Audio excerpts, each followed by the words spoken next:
নমস্কার বন্ধুরা, দ্য বংস রসুইঘরে সবাইকে স্বাগত। সামনেই আসছে দীপাবলি এবং তারপরেই ভাইফোঁটা। দিওয়ালি এবং ভাইফোঁটা স্পেশাল পর্বে আমার আজকের রেসিপি কাজু কাটলি বা কাজু বরফি। কাজু কাটলি বা কাজু বরফি খেতে অপছন্দ করে এমন মানুষের সংখ্যা আমার তো মনে হয় খুব কম রয়েছে। আজকে আমি একদম পারফেক্টভাবে কাজু কাটলি বা কাজু বরফি কিভাবে বানিয়ে নেওয়া যায় সেটাই শেয়ার করছি। প্রত্যেকটা টিপস অ্যান্ড ট্রিক্স আমি আজকের এই ভিডিওটাতে তুলে ধরার চেষ্টা করেছি এবং খুব সহজ পদ্ধতিতে আজকে এটা বানিয়ে দেখাবো। আসুন তবে দেখে নেওয়া যাক আমার আজকের এই ভিডিওটা। কাজু কাটলি বা কাজু বরফি বানানোর জন্য অবশ্যই কাজু প্রয়োজন। এখানে আমি বড় কাপ মেপে 1.5 কাপ পরিমাণে কাজু নিয়েছি। ওজন হিসেবে 250 গ্রাম পরিমাণে কাজু বাদাম এখানে রয়েছে। দেখুন, এই কাজু বাদামটা আমাদের একটু পরিষ্কার করে নিতে হবে। পরিষ্কার বলতে কাজুর মধ্যে যে কালো কাজু বাদাম বা নষ্ট কাজু বাদামগুলো রয়েছে সেগুলো কিন্তু একটু বেছে ফেলে দিতে হবে। কাজুটা বেছে ফেলে দিয়েছি। আর এখানে আমি ভাঙা কাজু বাদামের ব্যবহার করছি। আপনারা কিন্তু চাইলে অবশ্যই গোটা কাজু বাদাম ব্যবহার করতে পারেন। তবে অবশ্যই ভাঙা কাজু বাদাম একটু সস্তায় হয়, মানে গোটা কাজুর থেকে ভাঙা কাজুর দামটা একটু কম হয়। আর যেহেতু কাজু কাটলি বা কাজু বরফি বানানোর জন্য কাজু বাদামটা কিন্তু একটু বেশি পরিমাণেই ব্যবহার করতে হয়, তাই আমার মনে হয় ভাঙা কাজু নেওয়াটাই বেটার হবে। যাই হোক, এবার আমি এই কাজু বাদামটা প্রথমে অন্তত 3 থেকে 4 বার জল পাল্টে পাল্টে ধুয়ে নিচ্ছি। কাজু বাদাম ধুয়ে নেওয়াটা কিন্তু অত্যন্ত জরুরি। কাজু বাদামের মধ্যে প্রচুর ময়লা থাকে। আমি 4 বার জল পাল্টে ধুয়ে নিয়েছি। জলটা এবার দেখুন কতটা পরিষ্কার রয়েছে। এবার আমি এই কাজু বাদামটা 1 থেকে 2 ঘন্টা এইভাবেই জলে ভিজিয়ে রাখবো। ফিরে এলাম 2 ঘন্টা পর। আমি এই কড়াইটার মধ্যে, অর্থাৎ এই অ্যালুমিনিয়াম কড়াইটার মধ্যে আমি আজকে কাজু বরফি বানিয়ে দেখাবো। আপনারা কিন্তু চাইলে অবশ্যই ননস্টিক কড়াই ব্যবহার করতে পারেন। তবে যদি এই অ্যালুমিনিয়াম কড়াইয়ে আপনারা কাজু বরফি বানান আমার মতন, সেক্ষেত্রে খুব সামান্য পরিমাণে একটু ঘি ব্রাশ করে নেবেন। তাহলেই কিন্তু এই কাজু বরফি বানাতে অসুবিধা হবে না। যদি আপনারা ননস্টিক কড়াইয়ে বানান তাহলে কিন্তু এইভাবে ঘি ব্রাশ করার প্রয়োজন নেই। আমি ঘি ব্রাশ করে কড়াইটা সাইডে সরিয়ে রাখছি। একটা মিক্সিং জার নিয়েছি। এর মধ্যে নিয়ে নেব 3/4 কাপ পরিমাণে চিনি। দেখুন, আমি কিন্তু সম্পূর্ণ 1 কাপ চিনিটা ভর্তি করে নিইনি। 1.25 কাপ পরিমাণে চিনি ব্যবহার করছি। আর এটাই কিন্তু একদম সঠিক পরিমাণ। 1.5 কাপ কাজু বাদামের জন্য 3/4 কাপ অর্থাৎ 1.25 কাপ চিনি এখানে প্রয়োজন।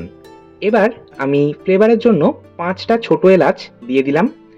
আর আপনারা কিন্তু চাইলে এলাচের পরিবর্তে রোজ এসেন্স বা শুকনো গোলাপ ফুলের পাপড়ি অর্থাৎ ড্রাই রোজ প্যাটেল কিংবা রোজ ওয়াটারও ব্যবহার করতে পারেন। অনেকেই কাজু বরফিতে রোজ ফ্লেভারটা পছন্দ করে। যাই হোক, আমি এরই সাথে দিয়ে দিলাম 3 টেবিল চামচ গুঁড়ো দুধ। অবশ্যই কাজু বরফিতে একটু গুঁড়ো দুধ ব্যবহার করতে হবে, তাহলে টেস্টটা ভীষণ ভালো হয়। আর কাজু বরফির স্ট্রাকচারটাও কিন্তু বেশ ভালো আসে। দিয়ে দিলাম 1/4 চা চামচ লবণ। খুব সামান্য একটু, যে কোনো মিষ্টি জিনিসে যদি লবণের ব্যবহার করা হয় টেস্টটা কিন্তু ব্যালেন্স হয়। এবার আমি এটা পাউডার বানিয়ে নিলাম, অর্থাৎ চিনিটা গুঁড়ো করে নিলাম। দেখুন, আজকে আমি যেভাবে কাজু বরফির রেসিপিটা শেয়ার করছি তাতে কিন্তু কোনো রকম চিনির শিরা বা চিনির চাশনি তৈরি করার প্রয়োজন হয় না। চিনির শিরা বা চিনির চাশনি তৈরি করে কাজু বরফি যখন বানাতে যান সেক্ষেত্রে অনেকেই কিন্তু অসফল হন। আপনারা এইভাবে একবার কাজু বরফি বানিয়ে দেখুন, আপনারা কিন্তু অসফল হবেন না। আমি ওই পাউডার সুগারটা অর্থাৎ চিনি গুঁড়োটা ওই ঘি গ্রিস করা কড়াইয়ের মধ্যে নিয়ে নিলাম। অপরদিকে 2 ঘন্টাও তো হয়ে গেছে। কাজু ভেজানো যে জলটা ছিল সেটা আমি ফেলে দিলাম। কাজুটা ভিজিয়ে রাখবার পর বেশ ফুলে উঠেছে আর নরম হয়ে গেছে। কাজুটা ভিজিয়ে রাখলে বাটতে সুবিধে হয়, অর্থাৎ পেস্টটা বানাতে সুবিধে হয়। আমি এই ভেজানো কাজুটা একটা গ্রাইন্ডিং জারের মধ্যে নিয়ে নিলাম। এবার আমি এটা প্রথমে একদম জল ছাড়া একটু বেটে নেব। দেখুন, একটু এইভাবে চামচ দিয়ে ওপর নিচ করে নিতে হবে। আবারও আমি জল ছাড়া আরও একবার বেটে নিলাম। এবার আমি এর মধ্যে জল দেব। এখানে আমার অল্প অল্প করে জল দিতে হবে। আর আমার মোটামুটি 7 থেকে 8 টেবিল চামচ জল এখানে প্রয়োজন হয়েছে এই কাজুটা একদম মিহিভাবে পেস্ট করতে। এই কাজু বরফি বানাতে গেলে কোনো রকম কাজুর পাউডার করার প্রয়োজন পড়ে না। দেখুন, এটা আমি একদম মিহিভাবে পেস্ট করে নিয়েছি।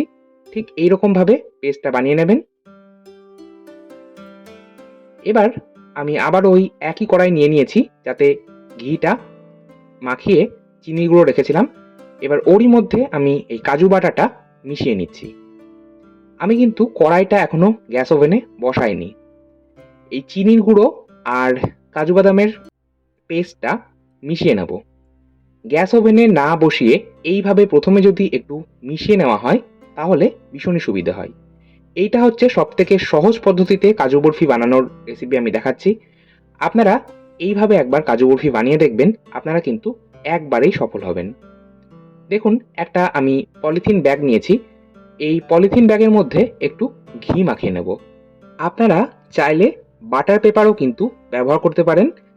দেখুন, বাটার পেপার সবসময় সবার কাছে অ্যাভেলেবেল থাকে না, তাই আমি বেকিং পেপার বা বাটার পেপার ব্যবহার ছাড়া কিভাবে কাজু বরফি বাড়িতে বানাবেন সেটা আমি দেখিয়ে দিচ্ছি। আর এখানে কিন্তু ঘিয়েরই ব্যবহার করতে হবে। যে কোনো মিষ্টি জিনিস বানাতে গেলে কখনোই তেলের ব্যবহার করবেন না। তেল ব্যবহার করলে স্বাদ কখনোই ভালো হয় না।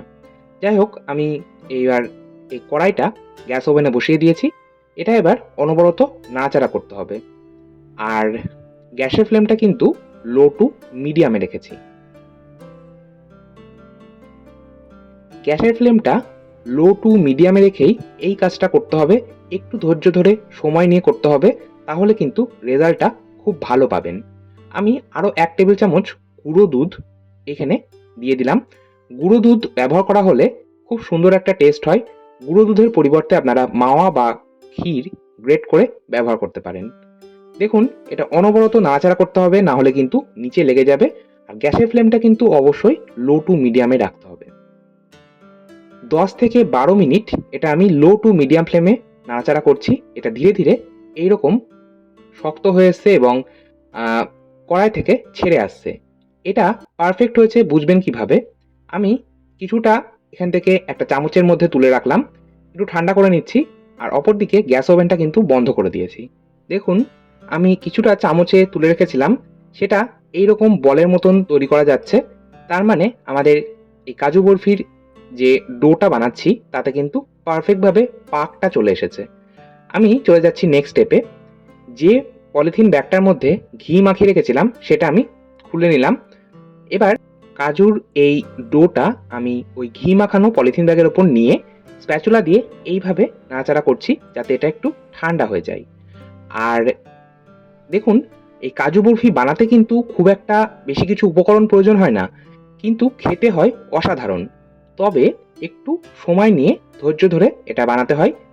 10 থেকে 12 মিনিট এটা গ্যাসের ফ্লেম লো টু মিডিয়ামে রেখে অনবরত নাড়াচাড়া করতে হয়। দেখুন, এটা আমি খুব ভালো করে একবার মথে নিয়েছি। ঠিক যেভাবে আটা ময়দার জন্য আমরা ডো মেখে থাকি, ঠিক সেই রকম ডোটা তৈরি করতে হবে। মানে খুব বেশি নরমও হবে না, আবার খুব বেশি শক্তও হবে না। দেখুন, এটা বেশ ঠান্ডা হয়ে গেছে, হাতে স্পর্শ করা যাচ্ছে এমন গরম অবস্থায় রয়েছে। এবার আমি এটা একটা বেলুন বা রোলিং পিনের সাহায্যে বেলে নেব। আর বেলুন বা রোলিং পিনে আমি ঘি বা তেল কিন্তু কিছুই মাখাইনি। কাজু বাদামের নিজস্ব একটা তেল বা তৈলাক্ত ভাব রয়েছে, সেটা কিন্তু রিলিজ হচ্ছে, তাই আলাদা করে তেল বা ঘি মাখানোর প্রয়োজন পড়ে না। এবার আমি এটা একটু বেলে নিলাম, আর একটা ছুরির মাথা দিয়ে এইভাবে সাইডগুলো একটু শেপটা দিয়ে নিচ্ছি। আর চেষ্টা করছি একটু স্কোয়ার শেপ দেওয়ার।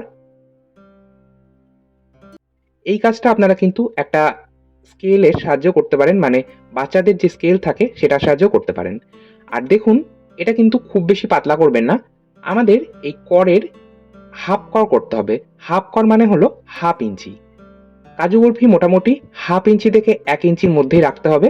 খুব বেশি মোটাও না, আবার খুব বেশি পাতলাও করবেন না। দেখুন, এবার আমি এটা সম্পূর্ণ ঠান্ডা করে নেব। তবে এটা কিন্তু রুম টেম্পারেচারে রাখতে হবে। পাখার হাওয়ায় রাখতে পারেন, তবে এসি বা ঠান্ডা ঘরে রাখবেন না, কিংবা ফ্রিজের মধ্যেও কিন্তু রাখা চলবে না। 1 ঘন্টার মধ্যে এটা ঠান্ডা হয়ে গেছে। আমি এবার এটা বরফি আকারে কেটে নিচ্ছি। কাজু বরফি সাধারণত ডায়মন্ড শেপেই দেখতে ভালো লাগে, তাই আমি ডায়মন্ড শেপে কাটছি। আর আপনারা কাজু বরফির সাইজটা আপনাদের পছন্দ মতন রাখতে পারেন। দেখুন, স্ট্রাকচারটা কত সুন্দর এসছে। আমাদের কাজু বরফি একদম তৈরি। সবশেষে এটা একটু ডেকোরেট করব বা সাজুগুজু করাতে হবে। তার জন্য আমি একটা প্ল্যাটারের ওপর আমাদের কাজু বরফিগুলো নিয়ে নিচ্ছি। আপনারা কিন্তু এই কাজু বরফি নর্মাল টেম্পারেচারে 5 থেকে 6 দিন পর্যন্ত স্টোর করতে পারেন। আর যদি ফ্রিজে রাখেন, নর্মাল ফ্রিজে 1 মাস পর্যন্ত এটা স্টোর করতে পারবেন। সবশেষে ওপর থেকে একটু রাংতা অর্থাৎ অ্যালুমিনিয়াম ফয়েল ওপর থেকে দিয়ে দিচ্ছি আর একটু গোলাপ ফুলের পাপড়ি ছড়িয়ে পরিবেশন করছি। আজকের মতো এই পর্যন্তই। আবার চলে আসবো নতুন কোনো ভিডিও নিয়ে। ধন্যবাদ।